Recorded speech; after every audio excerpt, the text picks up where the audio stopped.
now.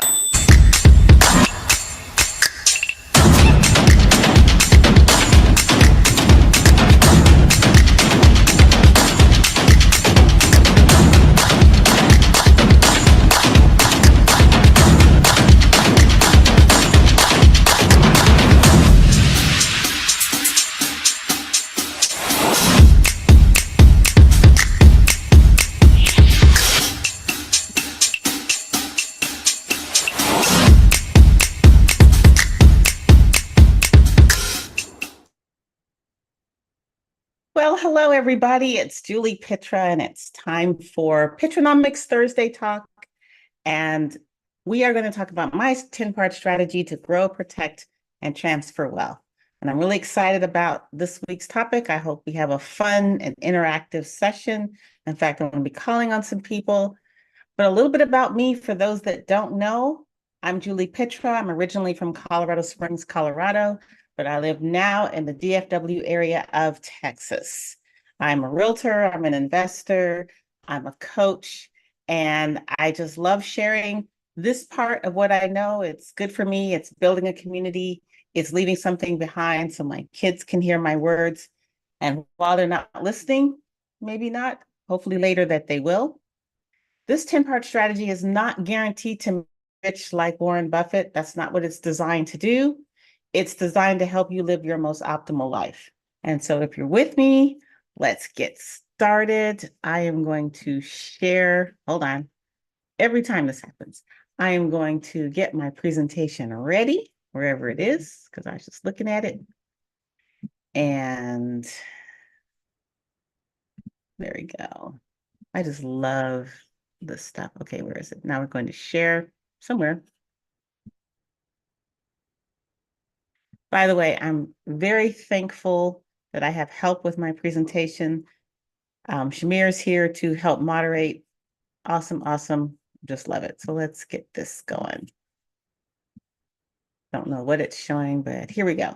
Can everybody see the presentation? Oh, that's the wrong one. Sorry. That was some other time. Okay. We'll find another. Jesus. Okay, let's go to my. We're going to do this. We're going to close that. It is not here. Here we go. Here we are.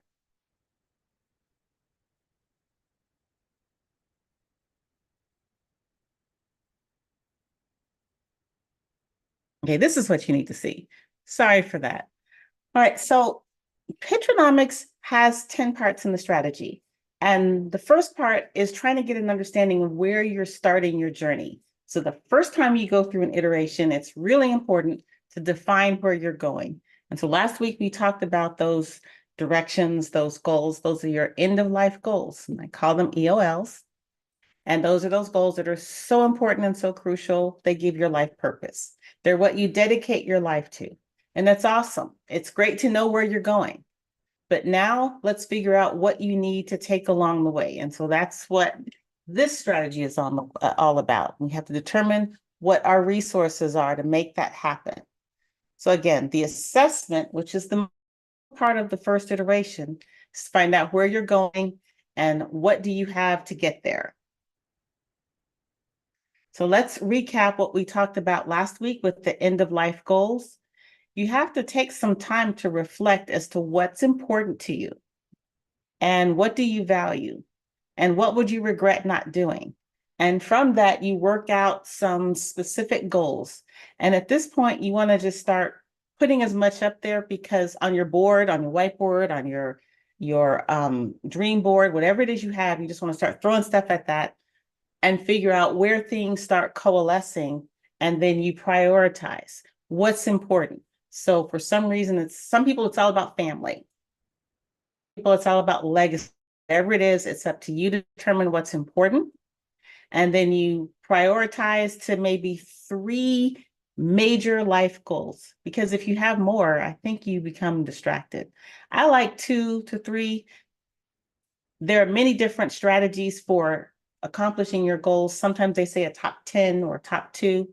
I think 3 is all we can handle here because we're marshaling the very important resources of money, energy, and time in order to accomplish those goals. And I think if you fragment your resources too much, then you, by definition, not I can't say the word, prioritize and focus them. So the next part about setting your life goals is you have to remember you need to be possible that you won't get it right the first time. You'll have something that you're directing your life to. And for the most part, the meat of it is correct. But sometimes you have to fine tune. So stay flexible, be willing to adjust a little bit as long as you know you're still heading in the direction of your truest values. And then nothing is without anything if you don't start taking action. So the first part of taking action is understanding what do you have to get you where you need to go. And so in Pitranomics, we spend a whole lot of time talking about the finite resources of money, energy, and time, and how we can focus a certain amount of those resources toward accomplishing your end-of-life goals. Now, here's the important thing to remember. No matter how much of any of these resources you think you have, they are in fact finite because there's only so much money in the world, period, and there's only so much that you have. And there's only so much energy you have to accomplish those things, and there's only so much time.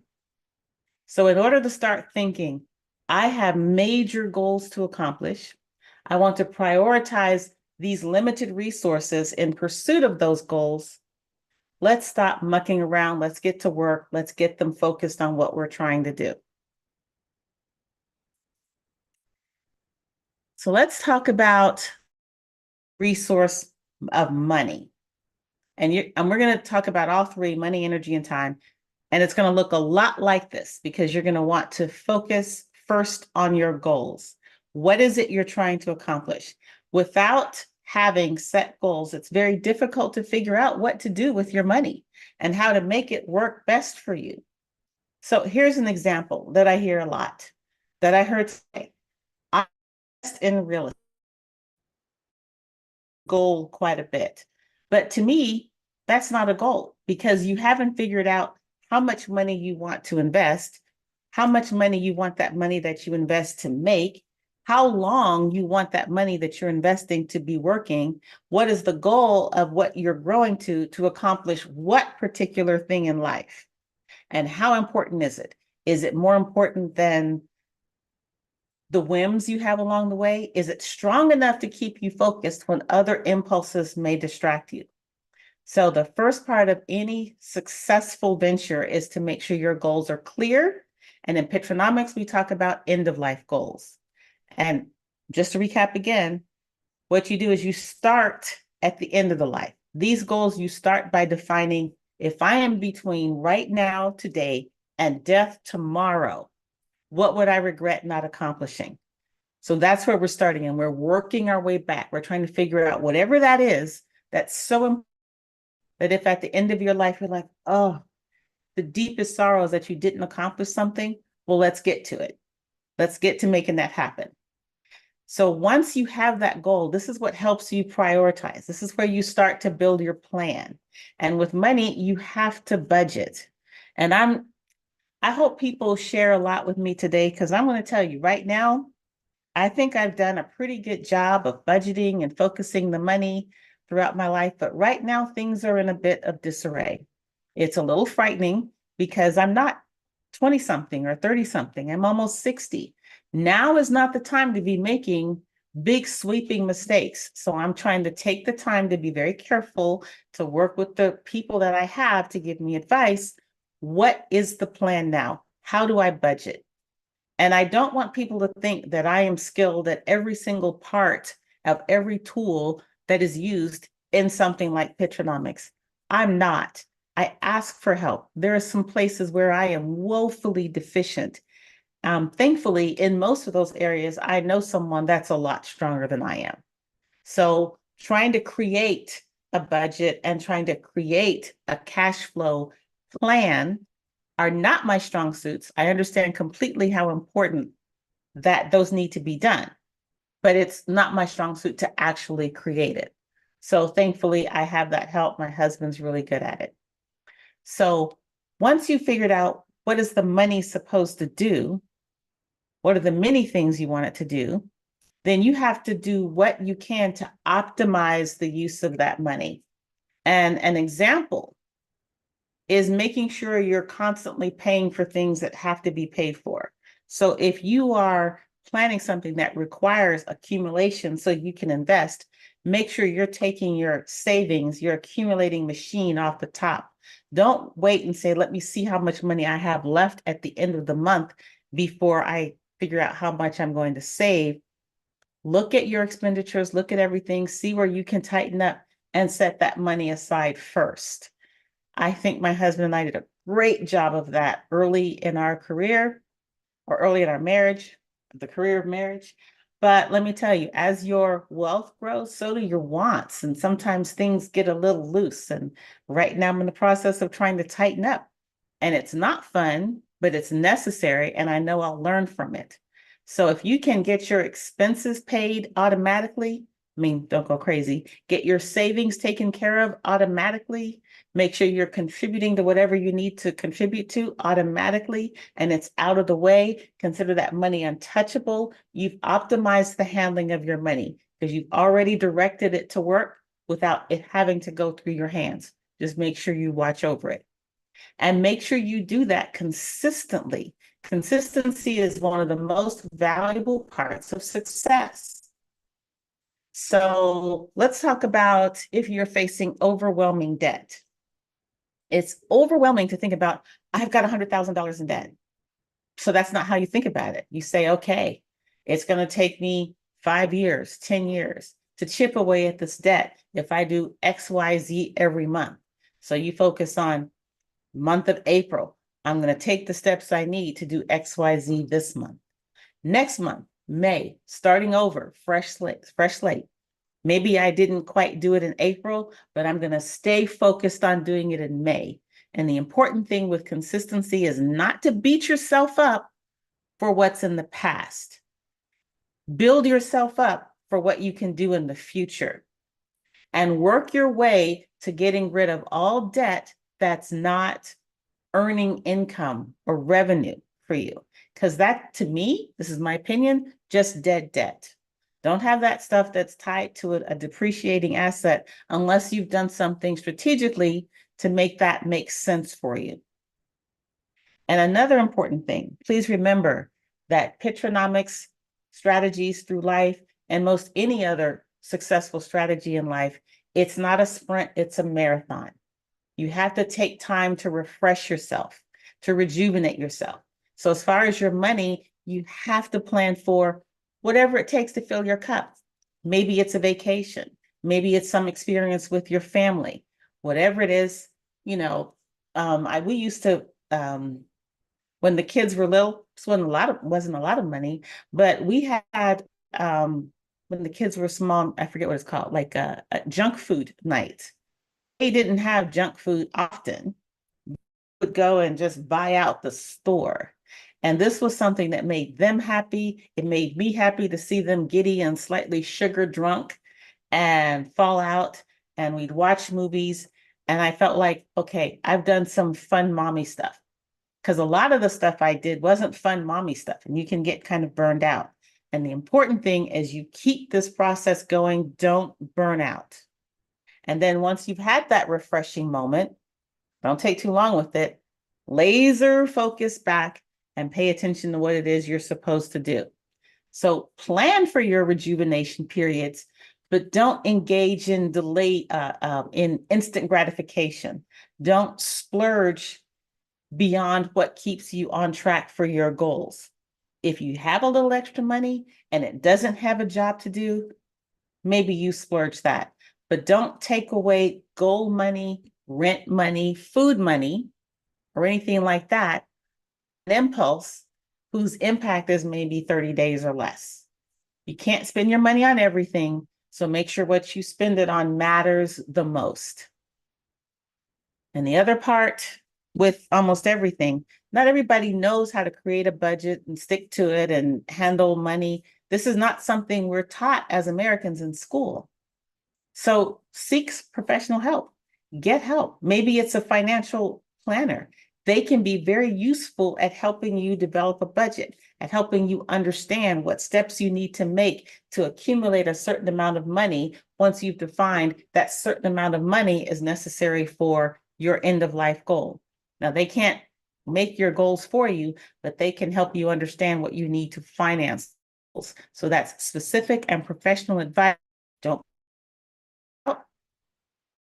And then you start that process all over again. You review what's worked, you monitor to see, hey, what's going on? Am I on track? Am I still heading where I need to be? Maybe I need to make an adjustment, or maybe I need to double down. And then you just rinse and repeat and you go through it again. So any questions about this? Because the next two for energy and time are going to look just like this, and we'll breeze through it. Any questions or comments or anything like that so far? Nope. Next page. So here is for energy. Now, every one of us knows someone that just seems to be high energy. They don't need to sleep. They can get up in the morning and run 5 miles and make a nutritious breakfast for their whole family and go to work. And they're charging all day at work. And they come home and they do all these projects. Maybe they want to repurpose a dresser as well as, I don't know, create jewelry. I happen to know a person that seems like she was full of energy. I mean, I couldn't imagine how she did all of the things that she did. Those high energy people, that's great. I'm not that, not naturally. I could curl up like a sloth with a blanket and a book and some good chocolate and stay there forever and be very happy. It's the goals that drive me. That's what gets me to get up out of my comfort zone and go out and do the things that I need to do. And we're going to talk about where in this particular resource use, I'm also falling a bit behind. I want to be transparent about that. I'm not perfect. And this is not about being perfect. It's about continuing to try. So your energy levels are most impacted by nutrition and hydration. I mean, there's other things, rest and all that, and we'll get to that. But nutrition and hydration, and most of us don't drink enough water, and most of us drink a lot of stuff we shouldn't be drinking in lieu of water. So I'm going to say, I think I'm really good at drinking a lot of water. I've always been. I'm not a big fan of carbonated drinks because, frankly, they make me extremely aggressive. They don't agree with me. Love a good Coke, but I act crazy after I've had it. And so I drink a lot of water. Can't say I'm the best on nutrition.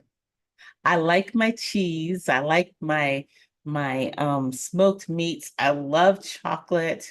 I'm a big fan of fried food. So there's a lot of stuff I consume that's probably not the best. And I'm going to try to get better, because when you're carrying a lot of stress in your life, you need for your nutrition to be on point. And right now I've got a pretty heavy burden and my nutrition is not on point. So I have to do better. Let me see what this question is. I was that person in my 20s, not anymore. I've never been great on nutrition. I didn't used to snack as much. No, let me tell you the truth here. I used to eat three full-size men worth of food every day, but my metabolism was high. And then when my metabolism started slowing down, I did not make the choice to also ramp down on the amount of food that I ate. So I was still enjoying the 3 grown men size worth of food, but I didn't have the metabolism with that anymore. I probably need to take some other steps to increase my metabolism and decrease and improve my nutrition. And here it is, all about accountability. This is what Pitranomics is. If someone out there is really good at staying on top of nutrition and hydration, hey, partner with me and help me get through it. And if maybe you're not so strong in something that I'm strong in, that's what this kind of community is about. And so as far as optimizing your resources for it, I want to start trying to do some food prep. I remember when my kids were small, I used to cook a lot of food once a week. And so I was able to quickly put what I thought were balanced meals. I had a protein, I had a carb, I had some vegetables, and I had a dessert. It was pretty standard. It was the formula, all of them. But you have to learn how to optimize that process. I wasn't doing the full cook every day. I would maybe cook quite a bit of meat that I could put in different ways. And I would buy the vegetables and wash them and chop them up. Now, since my kids have gotten older, I do none of that now. Maybe I need to pick some of that back up. And then back to consistency. It's better to pick up a small change and do it consistently and then add to the small change than it is to try to make a big, huge change and stick with that. And that's another area where I'm not that strong because I will try to make these sweeping changes and then fall flat on my butt. So I'm going to be working on that myself. I'm going to be working on all of these things myself. So if you're looking for that accountability partner or that commiseration partner, I'm here as long as we stay positive and get back on that horse. Another thing, as far as helping your energy levels stay high, get outside for a little bit. And I tend to burrow in my little hole like a hermit and not see the light of day for days on end. And I need to stop that. I need to get outside and at least let the sun shine on my body for 15 minutes. I always feel better when I do it, but I don't always get around to doing it. And that's just a weird human phenomenon, and I'm going to work on it. I give myself grace here, but you just keep going. And for me, another thing that helps build my energy up is to have a lot of laughter. And I will say spending time with my friend David, who's on here, and he's a nut. He makes me laugh, mainly because he's stupid. Ha ha ha ha ha. No, we have we have a lot of common humor. And there are times my husband and I giggle. I think it surprises my kids when we do that. And then that just makes everything feel a little better. So take the time. Whoops, I went back. Take the time to, okay, I went back too far. Take the time to do what is necessary to give pops of energy. We have a phone call with a friend that makes you laugh. Maybe I actually have become a TikTok, addict. Some of the things crack me up, and I share TikTok videos with people, some of them funny, some of them crazy, and I giggle about that and I feel better. And then sometimes I'm watching TikTok and I fall asleep. And I got to stop doing that because I don't want to fall asleep to TikTok. I want to dabble in it and then get back out there and do whatever I want. And then let's talk about the focus with your energy. This is not a problem I have, but I know a lot of people do. Set boundaries. Don't let the energy vampires come and suck you dry. You got to put up the garlic or whatever it takes to keep them out of your house. Whatever incantation you need, stay thee outside the boundary of my energy house. You got to learn how to say no, because your energy is a valuable resource, and you're supposed to set that resource in the service of your own EOLs. And it's very easy for a lot of people for that energy to just get sucked away doing something else. So I try not to be an energy vampire. I'm not sure I'm 100% successful, but I do work very hard not to let too many people drain off me, because that to me is the resource I have to guard the most. I'm not naturally extroverted, and sometimes being around people takes a lot. And I'm not naturally wanting to go, go, go all the time. So sometimes when I've been going, I hit that wall. I'm like, I'm putting it down. I'm not going further because I know that's not good for me.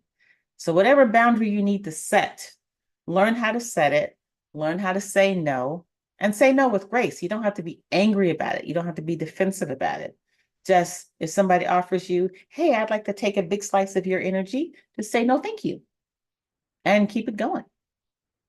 And then again, with support, there are many groups where you can get that accountability, where you can learn how to do the sorts of things you need to do to protect your energy, to grow your energy. So let's say I'm not great at coming up with nutritious meals on the regular. Seek the advice of a nutritionist that can help you with meal prep goals and shopping goals. So it's all available for you to do.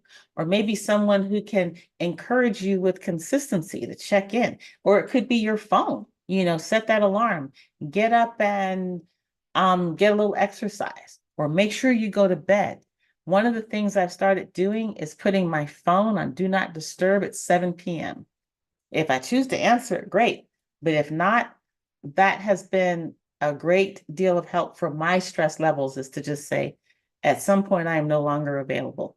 So whatever it takes, whatever support you need, get it. Nothing wrong with asking for help, and get what you need done to protect your energy reserves. And then once again, monitor how things have been going, figure out if you need to adjust, review it. Am I good? Keep going, double down, get it done. If you need to adjust, make those adjustments and start that process again. It's supposed to be over and over and over. And then the last thing is time. I'm getting better with the time. I'm not perfect. The schedule on the phone is cool. I try to put important things on the schedule, but I always forget those things that I don't put on the schedule.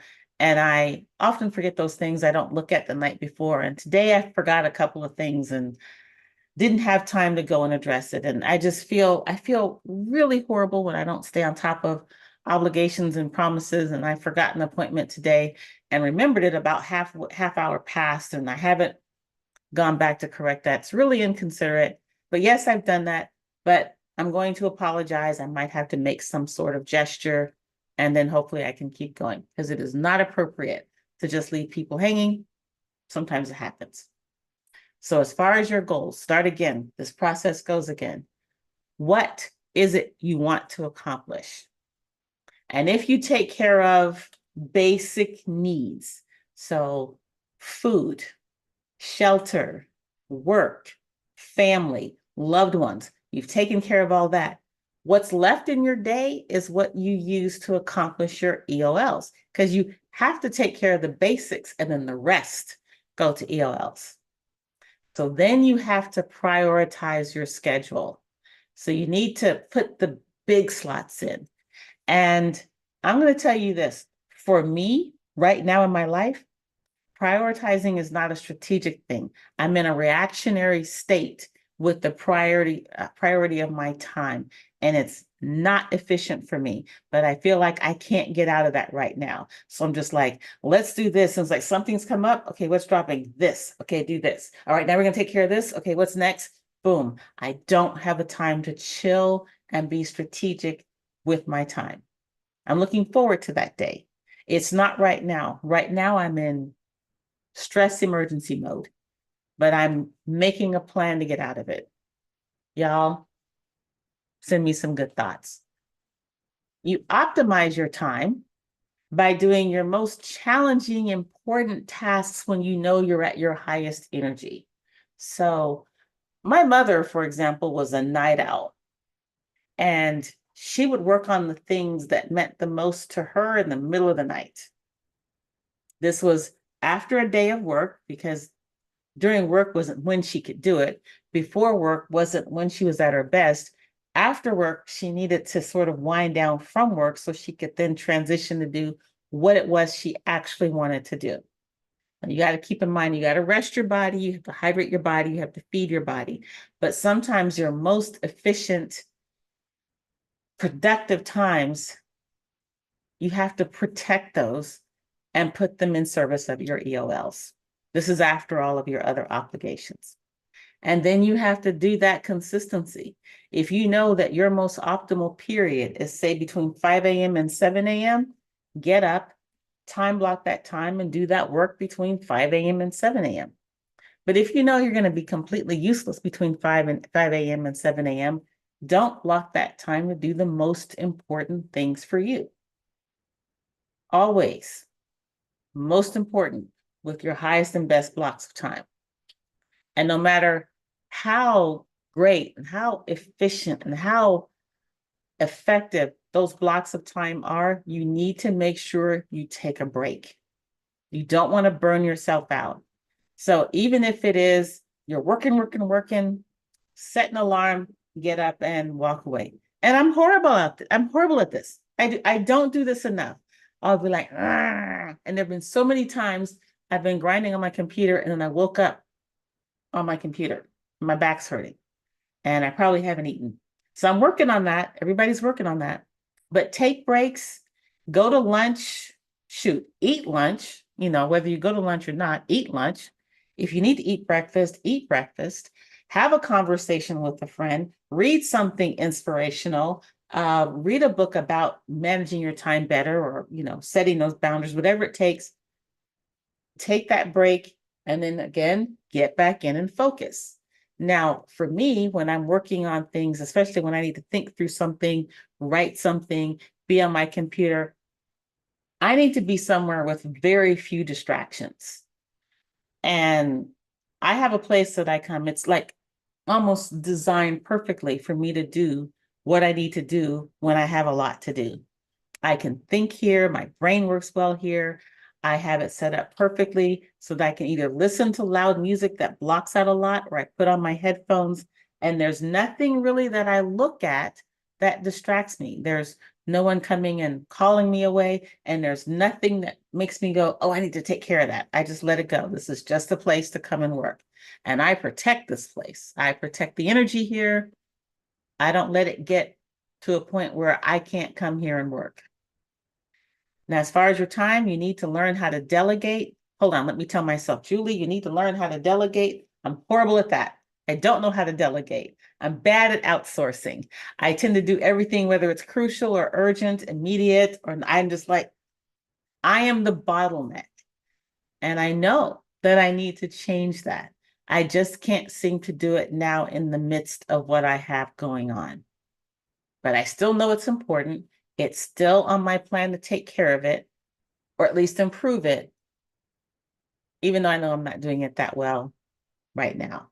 And that's part of what this cyclical situation is. I know that's not where I'm doing my best. I'm monitoring it. I'm recognizing that's a problem. To start making adjustments, I'm really going to work on that. By the way, I'm better than I used to be. Even though I'm not great yet, I have made progress from 3 years ago of sort of offloading some things. So those of you that know me think I'm a horrible control freak right now, I was worse. So there's that. Any questions on this? Any comments? Because I just have one more thing I really want to share. When it comes to trying to manage your time. Let's see, this isn't 24 hours, isn't it? It's 12 to, it's not long enough. But the concept, you have a finite amount of time. Let's break up each week into hour slots. And this is not a 24-hour clock, but that's okay. The concept is still the same. Let's say these are the only hours in the day that we had. See, 12 a.m. to, hold on, 12:01. It doesn't go p.m. Sorry about that. So, yeah, this is like on 2 pages? Maybe it is. Yeah, it is. So this is the morning. Some people don't need 8 hours of sleep, right? Some people only need 6. I have met these people that live their whole life and as far as they tell me, who might have speak for them, they only need 4 hours of sleep. I would be quite witchy if that's all I got on a consistent level. But let's say you need to sleep, let's say 12 a.m. Let's say you go to bed at midnight, and let's say you get up at 7. Okay, and that's all you need, right? Well, look at that. That's like 30 your day almost. And let's say you need that 7 hours every day. Is that right? I can't see it. Yeah. Oops, here.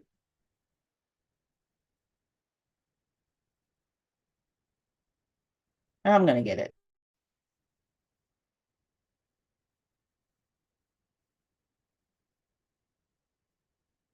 Okay, so that's a huge chunk. but you can't be efficient if you don't have sufficient rest. So you need to evaluate how much rest do I need on a regular basis, and let's put it on the schedule. Put your rest on now.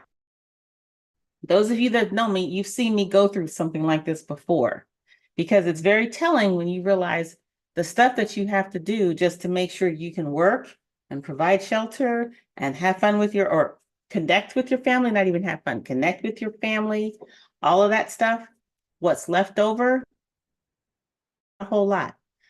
Let's take this one topic. Let's pretend that it's 24 hours. I'm going to take some of these hours away because I don't want to go across 2 pages. And let's say what's this? We'll take one more. We'll say like about 1/3 of your life should be spent sleeping. Okay. So let's say this is 1/3. What have I done? Hold on. Okay. Now, let's say once you get up, you need to get up, groom yourself, please, if you want to work. Get something to eat. Let's put this all under self-care. Let's say we're going to take an hour of self-care. We haven't even fit work in there. Let's say work is another third. So we have 1, 2, 3, 4, 5 slots for sleep. Let's say we have 5 slots for work. Actually, for this one, we'll just do 4 because we don't have a whole lot of space. Work brings the gold.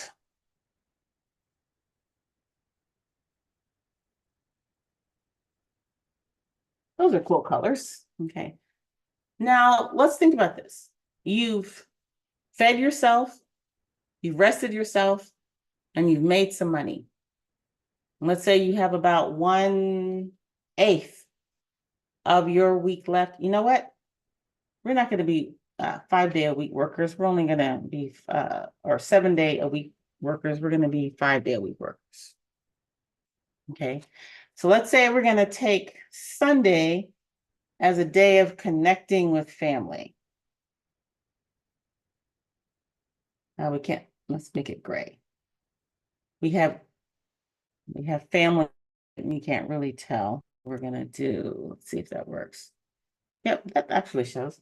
Let's say that's 1 day a week you spend time connecting with family. And let's just throw self-care in there with eating. That's not a lot of time. If you have goals that are like maybe a side hustle, where you want to make some extra money because you think that's part of what you need to do to accomplish the goal you have in life, when are you fitting that side hustle in?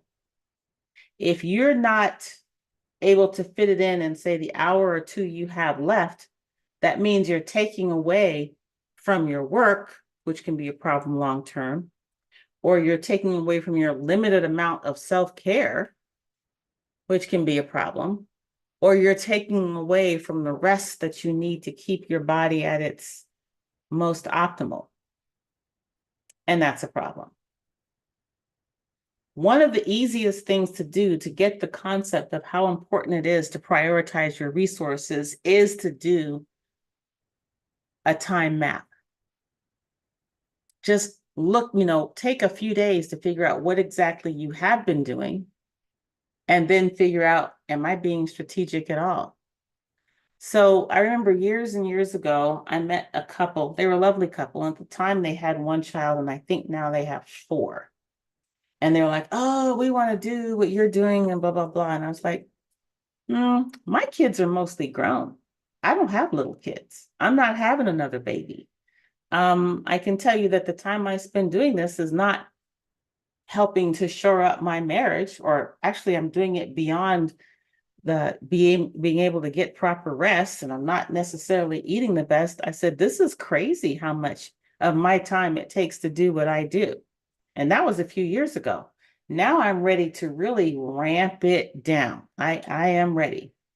And I was straight up, I said, I don't think there's a way. You're a lawyer, you're a doctor, you have a baby, you're also pregnant, and you want to do investing like I do. That's a recipe for disaster. And you know what? I think they listened to me, but they also managed to gather some resources like family and stuff like that. And they're doing it all. I think the mom is staying home a little bit more because I think there's 3 or 4 kids, not as full time with what her career was. And it's not possible to have it all, but you can have enough as long as you know how to prioritize and put your resources in the direction of accomplishing enough. Because if you don't stay on top of this, then you get sort of in the scatter position that I'm in right now. And it's not fun. It's very stressful to feel like your resources are not being used optimally. So that's really about it. This is, the rest of the day. And then it's time for questions or feedback or comments. And so I hope everybody got something from this. And I'd love to hear your thoughts. So let's see what y'all got. What's there? Talk to me.